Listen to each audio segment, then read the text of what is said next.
Hey, everybody. Welcome to the Berkshire Hathaway Podcast, Friday edition. I'm Dale Coulis, and we are soon to be joined by realty expert Katlyn Soli. She'll be with us today in just a bit, right after this.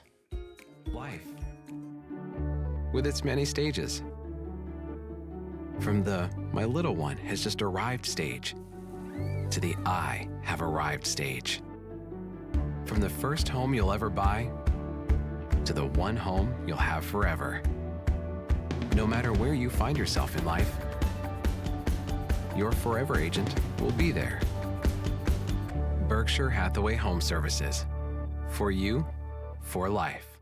Life. Hey, welcome back, everyone. I'm Dale Coulis, subbing in for John Roberts this week, and we are joined again by Katlyn Soli for your Friday edition of the Berkshire Hathaway Podcast. Welcome, Katlyn. Hello. How are you today? Looking forward to the weekend? I am, yes. I know. Since John's not here, he kind of gives me a little grief when we talk about some just various street racing circuits. I know we were celebrating your boy Max's big victory last weekend. F1's off this weekend, but they're going to be stateside here, in, not this weekend, but next weekend for Vegas. Yes, can't wait for that one. How do you like it now? They're up to 3 races in the United States a year. I know, I like that. Yeah, me too. I think 5 in North America when you factor in Mexico and Canada. I think that is something I need to do on the bucket list here in the next couple of years. Now they're expanding more here with the popularity. Would you like to go to an F1 race live? So I really would. I've looked at tickets. They are very expensive, but that's something that I would love to do in my future. And they make it so you got to buy the big package deal with like hotels and everything and all the various side. Yeah, I got to get tickets to the F2 race or F3 race. We know you won't go, but they got to get part of the deal, right? Yep, exactly. Now, I know when we wrapped up on Wednesday, it was part 1 of part 2 of your home buying guide, and when we left off, it was if I remember right when people were about ready to start the home shopping. Yep, exactly. So we've already, you've called your realtor, you've gotten in contact with the lender, you're pre-approved now. You have everything done that you need to do. We've done the house shopping, and you find the home that you want to write an offer on. So what do? The first thing is when you find that house and you're ready to write an offer, your agent is going to reach out to your lender and make sure that nothing has changed. And then we're going to be seeing if you need any closing costs covered by the sellers or anything like that. And then we are also going to rerun comps to make sure the house that you want to write an offer on is priced right. And that's how we're going to come up with the price on what to offer. Now, I know I believe we've touched on it before on past episodes too, but in case newer listeners may be unaware, can you go into a little bit about comps? Yep. So comps are homes that are similar to the one that you're going to be writing an offer on that have recently sold or that may still be active on the market as well. So we're going to be looking at both of those to see, this house is priced at this. Is this what we should come in at? And we also talked to the listing agent during this time to figure out if they have any other offers, because that's going to let us know how competitive we need to be, if we need to go way over asking price or anything like that. And then we're going to, as your realtor, we're going to sit down, we're going to figure out what we want to offer it at and any other terms that we need. If you're going to want to do a home inspection, anything like that. I know sometimes people are like, oh, we want to ask for the hot tub in the backyard or for them to keep their really nice drapes or something like that. So we're going to figure out all the terms that we want to write in the offer. Closing date, that one's really important too. And then we're going to submit the offer. And I just want to say that up to this point, everything we've done already, all the showings to look at homes, and even writing the offer, the buyer has not paid anything out of pocket yet. So that is something to note. If you're a first-time home buyer, you might think, oh, I don't want to get started because I don't have anything saved up yet. Just know that nothing has come out of your pocket up to this point. So you're not paying a realtor by the hour or anything like that. Okay? No hidden costs. Exactly. Once the offer is submitted, this is kind of the waiting period that buyers get really antsy on. And typically the seller has to respond to an offer within like 48 hours. Normally it's a lot sooner than that. If it's one where we got an offer in right away and maybe they have an open house on the weekend, it might be a little bit longer then, but they're going to let us know when they're reviewing offers. So Generally, it's a little quicker, but they have that much leeway to work with just in case. Yep, exactly. As long as they tell us, what's going on, we're usually pretty good about being able to tell our buyers, who we all know are very antsy once they submit that offer. Okay, so the next step, once we get our offer accepted, which is either so once we do submit that offer, I will say too, it'll either get counter offered, which is when the seller comes back at you maybe for like a different price or different terms, something like that, or it'll get accepted just as is, or they can also deny it too, but hopefully that doesn't happen. I can't speak for, I haven't bought a home myself yet, but I know of talking to other people buying homes that this sounds, I think you nailed that word right on the head of the nail with antsy. People just debating, are they going to make it ask for more, or are they going to take it? I can only imagine just all the back and forth you must have gone with all your clients over the years. Yeah, there's definitely, we call it like the dance. So it can definitely go back and forth a lot. The best though is when they just accept it right out flat and we're good to go. That's always the best. But so once your offer is accepted, and as your realtor, we're going to do everything in our power to get it accepted for you. This is when we're officially under contract. And at this point is where you start paying those fees and everything. So the very first fee is going to be like a deposit. We call it earnest money. And this ranges anywhere from $500 up to 1% of the purchase price. And this is something that we do put on the offer, so the sellers already know what that deposit is going to be. And again, it secures your offer once it's accepted so that no one else can come in and take the house from you. And then it also lets the sellers know that you're serious about purchasing their house as well. So it kind of like sounds like maybe I don't know if this is the right way to phrase it, like a mini down payment, kind of. Yep. Except the nice thing is that this deposit gets refunded back to you at closing, and it'll go towards your closing costs. So it's just a little like security deposit to put that offer in place and hold your spot for the house. Okay. So during this time, we're going to have a lot of due dates that we need to get done. So after the earnest money, we're going to schedule a home inspection. And we typically do like 14 days or less for this on the time period we need to get it done after getting your offer accepted. And then the other thing that I like to have my buyers figure out is their home insurance. I know some people will wait till like the very end of their, like closer to their closing date.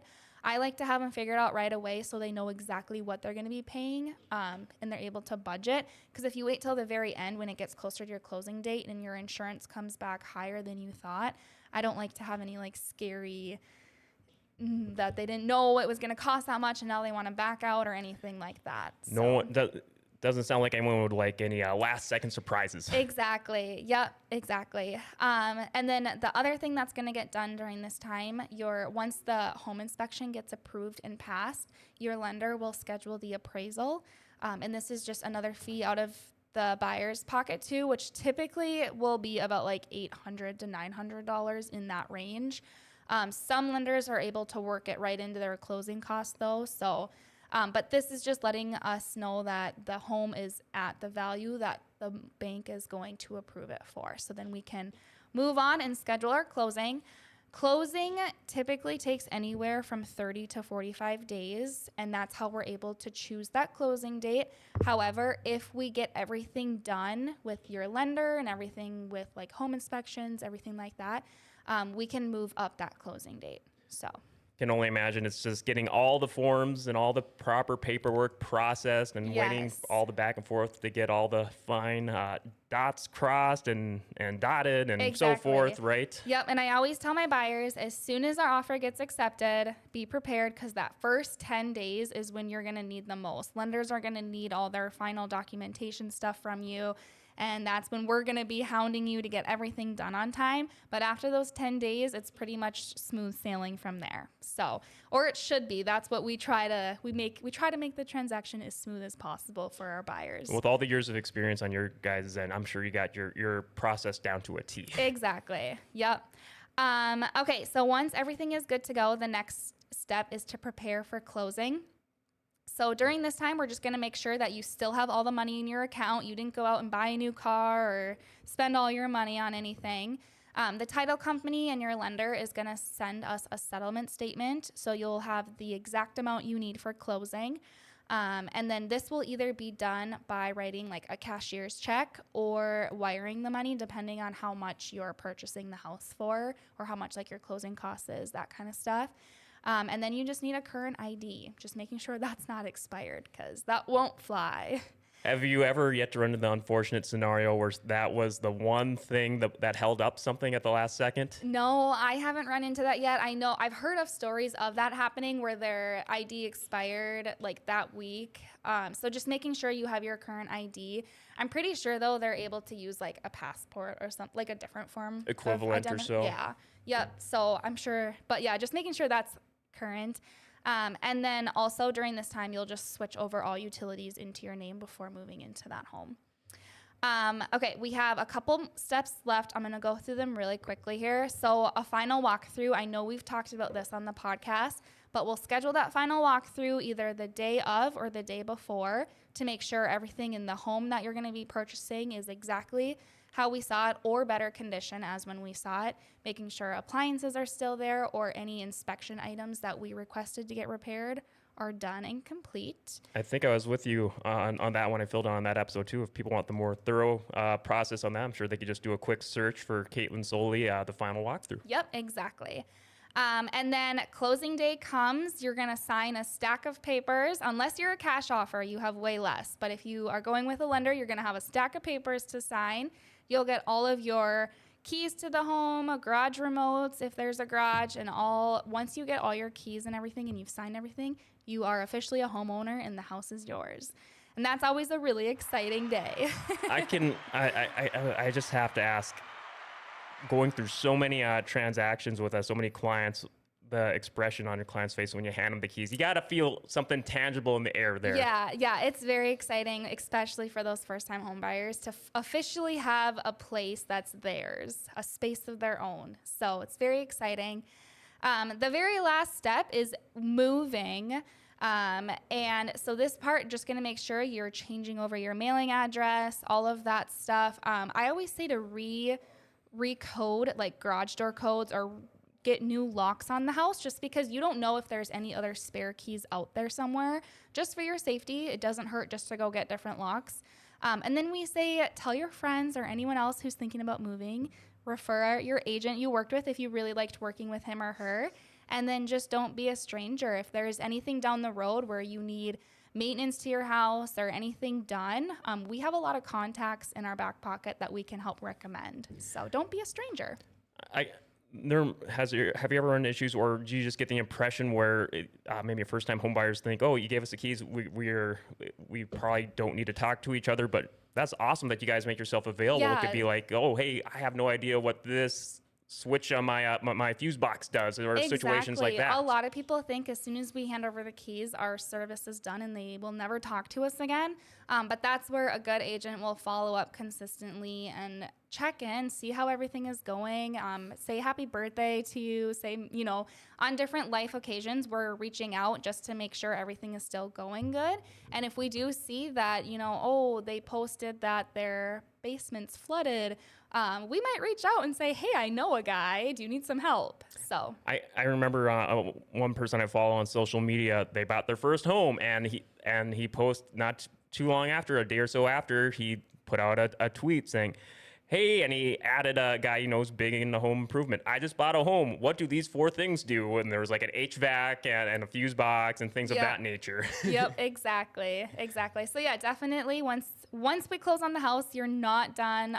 Hopefully by the end of everything, we actually become your friend and someone that you can continuously reach out to. So that is so cool. Wow. A complete 2-part series on Katlyn. Awesome guide for how to buy a home. If people missed out on Wednesday's edition, make sure to go in the archives and find that.